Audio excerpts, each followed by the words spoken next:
साधारणतः वयाच्या 30 नंतर महिलांमध्ये थायरॉइड हा आजार आढळतो. पण सकस आहाराची कमतरता आणि धावपळीची जीवनशैली यामुळे सध्या वयाच्या 10व्या वर्षापासून ते अगदी 14व्या वर्षापर्यंत थायरॉइड आढळायला लागलाय. शिवाय काही वेळेला हा आजार जन्मतः सुद्धा असू शकतो. आणि म्हणूनच थायरॉइड या आजारावर कशी मात करता येईल, त्याची कारणं काय आहेत आणि त्यावर काय उपाय केले पाहिजेत, या सगळ्याची माहिती आज आपल्याला मिळणार आहे आरोग्यम धनसंपदामध्ये.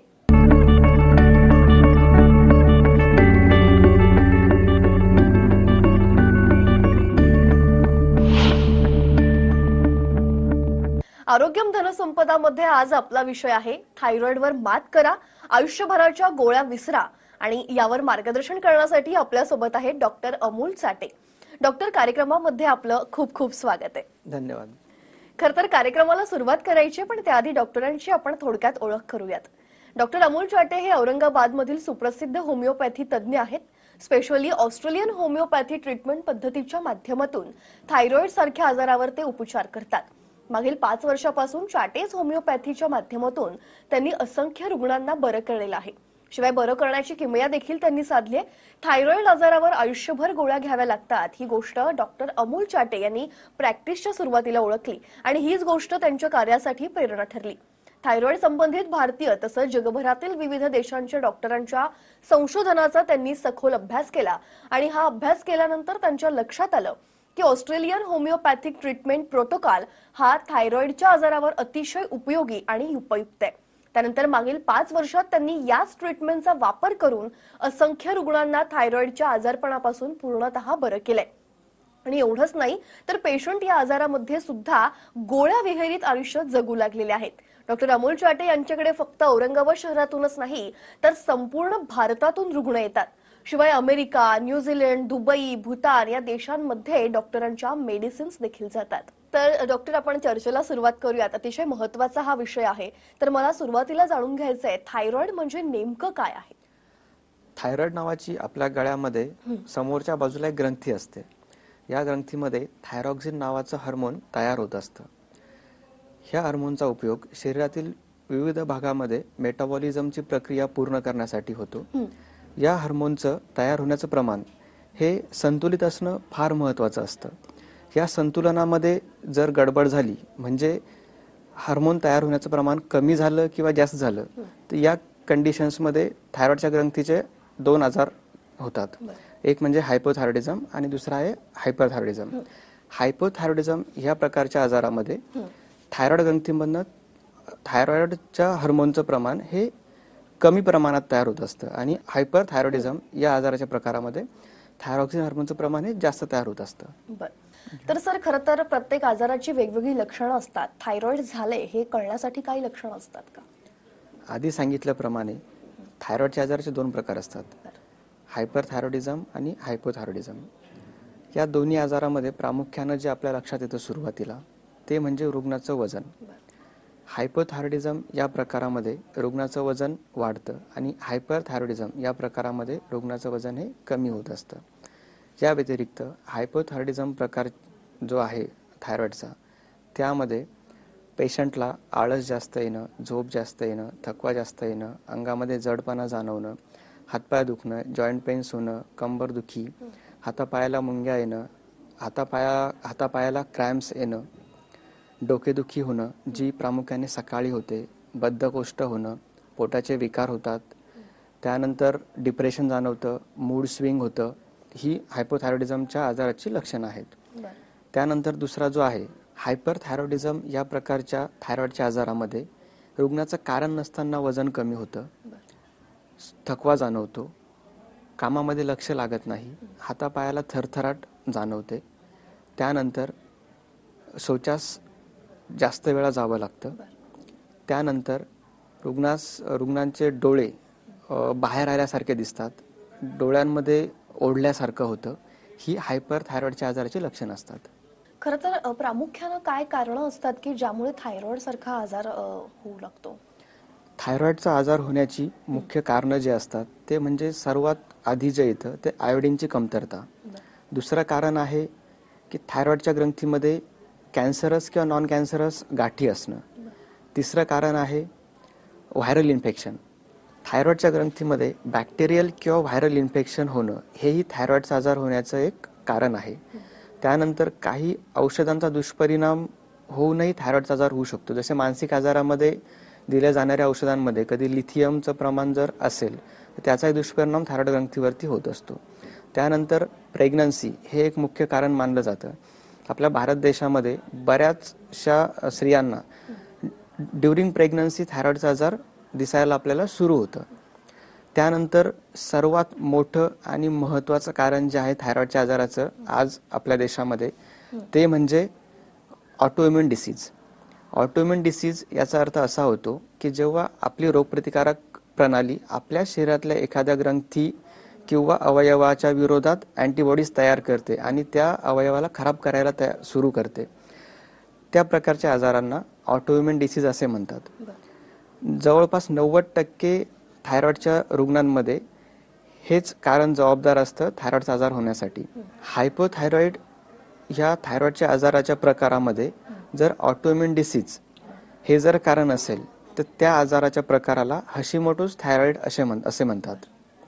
आणि हायपरथायरॉइड या प्रकारच्या थायरॉइडच्या आजारामध्ये जर ऑटोइम्युन डिसीज हे जर कारण असेल तर त्या प्रकारच्या आजाराला आपण ग्रेव्हज डिसीज असे म्हणतो.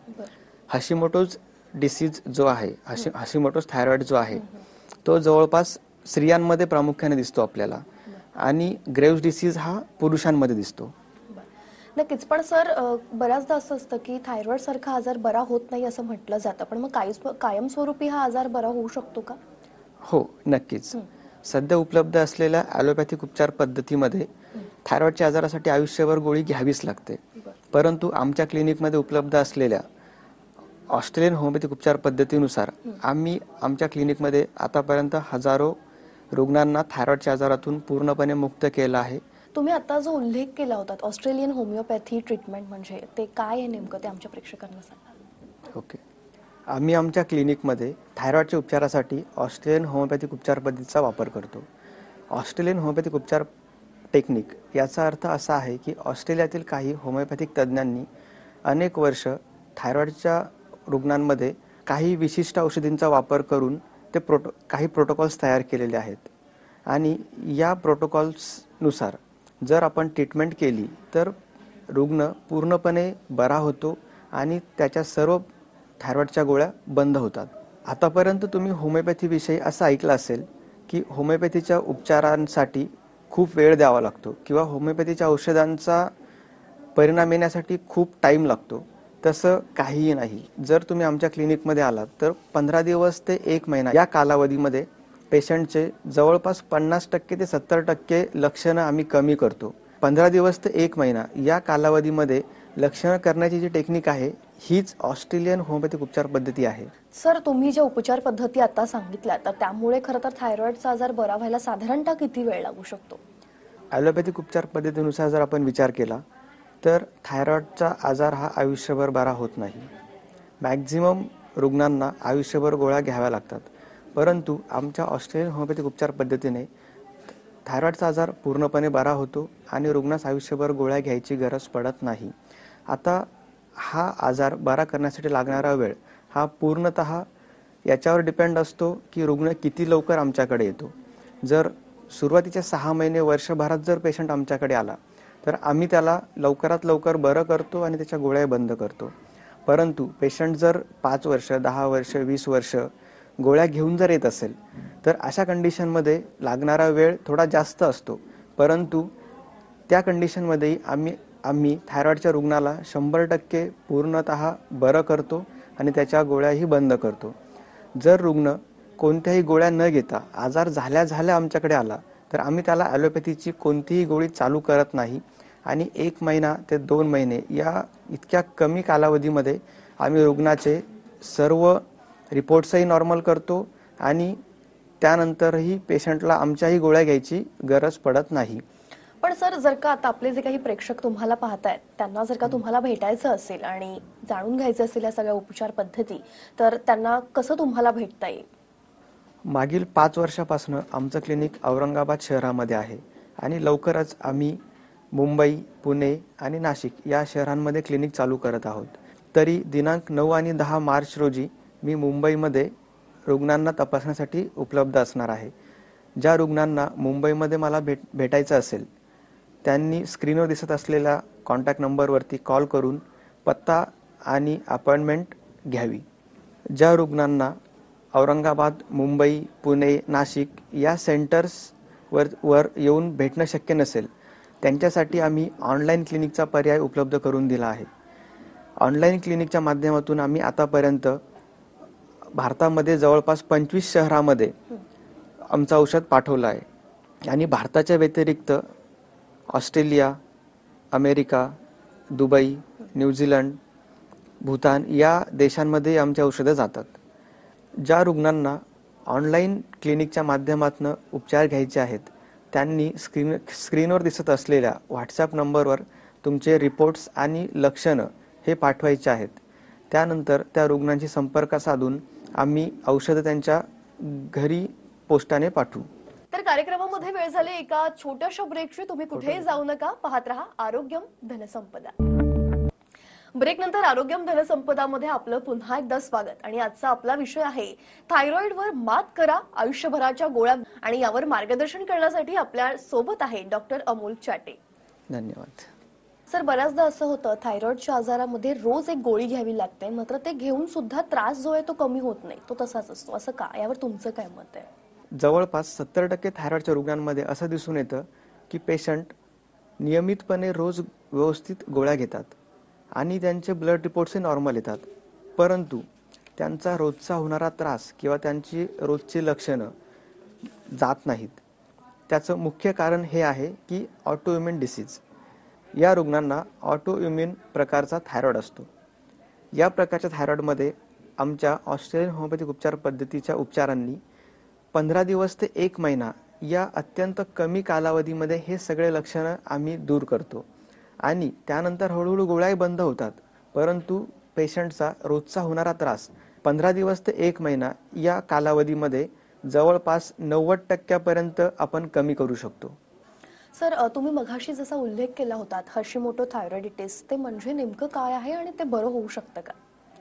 आजकाल जवळपास 90% थायरॉइडच्या रुग्णांमध्ये हशिमोटो या प्रकारचाच थायरॉइड आपल्याला दिसतो. या आजाराला बरं करणं तसं ॲलोपॅथिक उपचार पद्धतीनुसार थोडं अवघड असतं, कारण की हा ऑटोइम्युन डिसीज आहे. परंतु होमिओपॅथीच्या उपचारांनी या आजाराला कायमस्वरूपी बरं करणं शक्य आहे. तुम्हाला हशिमोटो थायरॉइड आहे हे जर ओळखायचं असेल तर त्याच्यासाठी एक रक्त तपासणी असते, ती म्हणजे अँटी-DPO. या रक्त तपासणीमध्ये अँटी थायरॉइड पेरॉक्सिडेज अँटीबॉडीजचं प्रमाण हे वाढलेलं दिसतं आणि त्यानुसार आपण ठरवू शकतो की पेशंटला हशिमोटोज हा थायरॉइड आहे. पण सर, बऱ्याचदा असं असतं की विटॅमिन्सचा काही रोल असतो का थायरॉइड सारख्या आजारांमध्ये? थायरॉइडच्या आजारामध्ये व्हिटॅमिन्स आणि मिनरल्सचा रोल फार महत्त्वाचा असतो. Vitamin A, vitamin B6, vitamin B12, zinc, selenium, copper, magnesium, niacin, riboflavin या व्हिटॅमिन्स आणि मिनरल्सचा फार इम्पॉर्टंट रोल असतो. या व्हिटॅमिन्स आणि मिनरल्सच्या कमतरतेमुळेही बऱ्याच वेळा थायरॉइडच्या ग्रंथीमध्ये हार्मोनचं प्रमाण कमी तयार होतं आणि रुग्णास हायपोथायरॉइड हा डिटेक्ट होतो. बऱ्याच वेळा होतं असं की व्हिटॅमिनच्या कमतरतेमुळे जरी रुग्णास हायपोथायरॉइडिझम दिसत असेल तरी थायरॉइडची गोळी चालू केली जाते. अशा कंडिशनमध्ये रुग्णास थायरॉइडच्या गोळीची फारशी गरज नसते. फक्त तुम्ही व्हिटॅमिन्स आणि मिनरल्स जरी नॉर्मल केले तरी पेशंट बरा होऊ शकतो आणि त्याला गोळी घ्यायची गरज नाही पडत. त्यामुळे आमच्या क्लिनिकमध्ये जेव्हा थायरॉइडचा पेशंट ट्रीटमेंटसाठी येतो तर सर्वात पहिले आम्ही पेशंटला 1 महिन्यासाठी तरी कमीत कमी व्हिटॅमिन्स आणि मिनरल्सचे सप्लिमेंट्स चालू करतो आणि त्यासोबत आमच्या होमिओपॅथीच्या गोळ्या देतो. त्यामुळे थायरॉइडची गोळी बंद होण्यास खूप मदत होते. पण सर, जर का आता आपले जे काही प्रेक्षक तुम्हाला पाहतायत त्यांना जर का तुम्हाला भेटायचं असेल आणि जाणून घ्यायचं असेल या सगळ्या उपचार पद्धती, तर त्यांना कसं तुम्हाला भेटता येईल? मागील 5 वर्षापासून आमचं क्लिनिक औरंगाबाद शहरामध्ये आहे आणि लवकरच आम्ही मुंबई, पुणे आणि नाशिक या शहरांमध्ये क्लिनिक चालू करत आहोत. तरी दिनांक 9 आणि 10 मार्च रोजी मी मुंबईमध्ये रुग्णांना तपासण्यासाठी उपलब्ध असणार आहे. ज्या रुग्णांना मुंबईमध्ये मला भेटायचं असेल त्यांनी स्क्रीनवर दिसत असलेल्या कॉन्टॅक्ट नंबरवरती कॉल करून पत्ता आणि अपॉइंटमेंट घ्यावी. ज्या रुग्णांना औरंगाबाद, मुंबई, पुणे, नाशिक या सेंटर्सवर येऊन भेटणं शक्य नसेल त्यांच्यासाठी आम्ही ऑनलाईन क्लिनिकचा पर्याय उपलब्ध करून दिला आहे. ऑनलाईन क्लिनिकच्या माध्यमातून आम्ही आतापर्यंत भारतामध्ये जवळपास 25 शहरामध्ये आमचं औषध पाठवलं आहे आणि भारताच्या व्यतिरिक्त Australia, America, Dubai, New Zealand, Bhutan या देशांमध्ये आमची औषधं जातात. ज्या रुग्णांना ऑनलाईन क्लिनिकच्या माध्यमातून उपचार घ्यायचे आहेत त्यांनी स्क्रीनवर दिसत असलेल्या व्हॉट्सॲप नंबरवर तुमचे रिपोर्ट्स आणि लक्षणं हे पाठवायचे आहेत. त्यानंतर त्या रुग्णांशी संपर्क साधून आम्ही औषधं त्यांच्या घरी पोस्टाने पाठवू. तर थायरॉइड सारख्या आजाराचा सर काही मानसिक आरोग्यावर परिणाम होतो का रुग्णाच्या? जेव्हा हायपोथायरॉइडिझम या आजारामध्ये थायरॉइड हार्मोनचं प्रमाण कमी तयार होतं त्या कंडिशनमध्ये शरीराच्या मेटाबॉलिझमची प्रक्रियाही मंदावते आणि त्याचा परिणाम रुग्णाच्या मेंदूवर होतो. त्याची लक्षणं अशी दिसतात की पेशंटमध्ये चिडचिडेपणा, मूड स्विंग, डिप्रेशन तसेच विसरभोळेपणा जाणवणे ही लक्षणं रुग्णामध्ये दिसतात. बऱ्याच वेळा रुग्णाला माहिती नसतं की डिप्रेशन, मूड स्विंग, विसरभोळेपणा किंवा चिडचिडेपणा जो जाणवतो आहे तो थायरॉइडमुळे जाणवतोय. त्यामुळे रुग्ण सायकॅट्रिस्टला कन्सल्ट करतो आणि सायकॅट्रीच्या गोळ्याही सुरू करतो. पण या कंडिशनमध्ये सायकॅट्रीच्या गोळ्या चालू करायची गरज नसते आणि त्याचा फारसा परिणामही जाणवत नाही. कारण जे सिम्पटम्स दिसत आहेत त्याचं कारण फक्त थायरॉइड हेच असतं. आमच्या क्लिनिकमध्ये जेव्हा पेशंट थायरॉइडचा आजार घेऊन येतो त्यावेळेस त्याच्या मानसिक स्थितीचाही अभ्यास केला जातो आणि आमच्या औषधांनी 15 दिवस ते 1 महिना किंवा मॅक्झिमम 2 महिन्याच्या कालावधीमध्ये पेशंटचे मूड स्विंग, डिप्रेशन, विसरभोळेपणा हे लक्षणं कमी होतात. आणि समजा एखाद्या पेशंटने सायकॅट्रीच्या गोळ्या चालू जरी केलेल्या असतील तरी त्या आम्ही हळूहळू बंद करतो. तर सर थायरॉइड झालेल्या मुलीसोबत लग्न करायचं का असा खरं तर प्रश्न पडतो, मग त्याला काय उत्तर द्या? सध्याच्या कंडिशनमध्ये थायरॉइडचं प्रमाण इतकं मोठ्या प्रमाणात वाढलं आहे की बऱ्याच मुलींना लग्नाच्या आधी थायरॉइडची लक्षणं जाणवायला सुरू होतात. बरेचसे पालकही माझ्याकडे येऊन विचारतात की सर आमच्या मुलाचं लग्न जमलं आहे परंतु मुलीला थायरॉइड आहे तर मग लग्न करावं की नाही. या कंडिशनमध्ये माझं एकमेव उत्तर असतं की तुम्ही डोळे झाकून मुलीशी लग्न करा. कारण थायरॉइड आजाराचा वैवाहिक जीवनावरती किंवा रोजच्या रुटीन लाईफमध्ये काहीही दुष्परिणाम होत नाही. फक्त प्रश्न येतो तो एखाद्या वेळेस प्रेग्नन्सीमध्ये काही अडचण येण्याचा. परंतु योग्य डॉक्टरांच्या सल्ल्यानुसार योग्य उपचार जर घेतले तर प्रेग्नन्सीमध्येही कोणत्याही प्रकारचा अडथळा निर्माण होत नाही. होणाऱ्या अपत्यालाही थायरॉइडचा आजार होण्याचे चान्सेस खूप कमी असतात. त्यामुळे थायरॉइडचा आजार असलेल्या मुलीशी लग्न करायला काहीही हरकत नाही. पण सर जर का आता आपले जे काही प्रेक्षक तुम्हाला पाहतायत त्यांना जर का तुम्हाला भेटायचं असेल आणि जाणून घ्यायचं असेल या सगळ्या उपचार पद्धती तर त्यांना कसं तुम्हाला भेटता येईल? मागील 5 वर्षापासून आमचं क्लिनिक औरंगाबाद शहरामध्ये आहे आणि लवकरच आम्ही मुंबई, पुणे आणि नाशिक या शहरांमध्ये क्लिनिक चालू करत आहोत. तरी दिनांक 9 आणि 10 मार्च रोजी मी मुंबईमध्ये रुग्णांना तपासण्यासाठी उपलब्ध असणार आहे.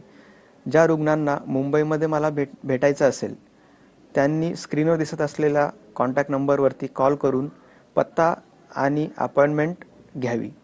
ज्या रुग्णांना औरंगाबाद, मुंबई, पुणे, नाशिक या सेंटर्सवर येऊन भेटणं शक्य नसेल त्यांच्यासाठी आम्ही ऑनलाईन क्लिनिकचा पर्याय उपलब्ध करून दिला आहे. ऑनलाईन क्लिनिकच्या माध्यमातून आम्ही आतापर्यंत भारतामध्ये जवळपास 25 शहरामध्ये आमचं औषध पाठवलं आहे आणि भारताच्या व्यतिरिक्त Australia, America, Dubai, New Zealand, Bhutan या देशांमध्ये आमची औषधं जातात. ज्या रुग्णांना ऑनलाईन क्लिनिकच्या माध्यमातून उपचार घ्यायचे आहेत त्यांनी स्क्रीनवर दिसत असलेल्या व्हॉट्सॲप नंबरवर तुमचे रिपोर्ट्स आणि लक्षणं हे पाठवायचे आहेत. त्यानंतर त्या रुग्णांशी संपर्क साधून आम्ही औषधं त्यांच्या घरी पोस्टाने पाठवू. तर सर जाता जाता आपल्या प्रेक्षकांसाठी काय सांगाल थायरॉइड विषयी काही मुलाचं मार्गदर्शन? आजकाल थायरॉइडचा आजार खूप कॉमन झालेला आहे.